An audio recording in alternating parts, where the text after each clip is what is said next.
আপনারা কোথা থেকে এসেছেন?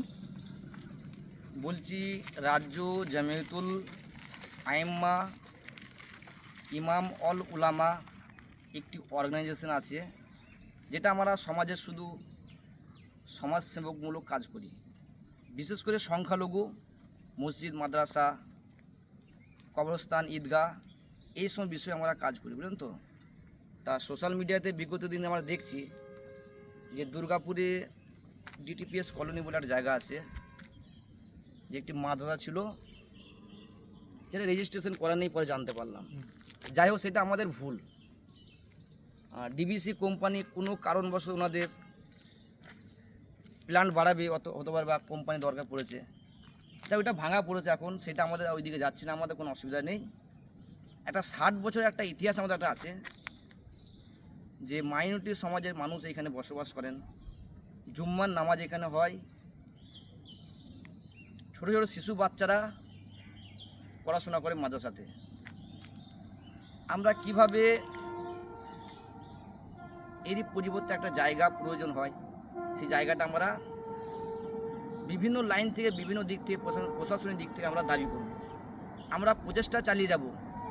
এই জন্য জামিয়াতুল আইম্মা ইমাম অল উলামা রাজ্য স্তর থেকে মাসোরা দিয়ে আমরা গুটি কয়েক মানুষ এই পশ্চিম বর্ধমান জেলা জামিয়াত আইম্মা ইমাম অল উলামা সংগঠন থেকে এসছি জায়গাটি পরিদর্শন করতে। এই দেখে যাচ্ছি, আপনাদের যে কোনো সহযোগিতা দরকার আপনারা বলুন, আমরা আপনাদের পাশে আছি, যে কোনো দিক থেকে ইনশাল্লাহ আমরা আছি। আর আপনারা আমাদের জন্য দোয়া করবেন। আমাদের কাজ অলরেডি শুরু হয়ে গিয়েছে।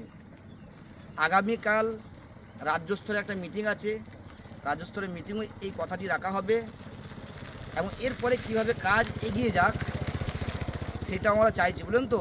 কিন্তু আপনারা দোয়া করুন, ইনশাল্লাহ কাজ হবে। ঠিক আছে, এখানকার আতাব আলম অ্যাডভোকেট আছেন এখানে, ছোটোবেলা থেকেই আছেন, উনি পুরো বিষয়টা জানেন। একটু বিষয়টা আপনি বলুন, কিভাবে কি হয়েছে আর কি আশা আছে আপনার, কিভাবে হেল্প চাইছে? আশা বলতে আমরা আগেও যেমন ডিমান্ড করেছিলাম, যেহেতু আমরা আগেনস্ট নেই প্ল্যান্ট হওয়ার ক্ষেত্রে, খুব ভালো কথা, সোসাইটির ডেভেলপমেন্ট হবে, সেই নিয়ে চিন্তা ভাবনা করে আমরা বসেছিলাম চেয়ারম্যান থেকে কাছে বা ডিজিএম বলুন, আমাদের জ্ঞাপন ছিল যে অ্যাটলিস্ট আমাদের কিছু একটা ব্যবস্থা করে দেওয়া হোক। সেই ওনারা শুনলেন না, বললো উপর থেকে চেয়ারম্যান থেকে আমাদের কোনো অর্ডার নেই, যেহেতু দিলে মাদ্রাসা যদি দিই তাহলে অন্য আরও যাদের ভাঙা হয়েছে, ছোড়া হয়েছে, ওদেরকেও দিতে হবে।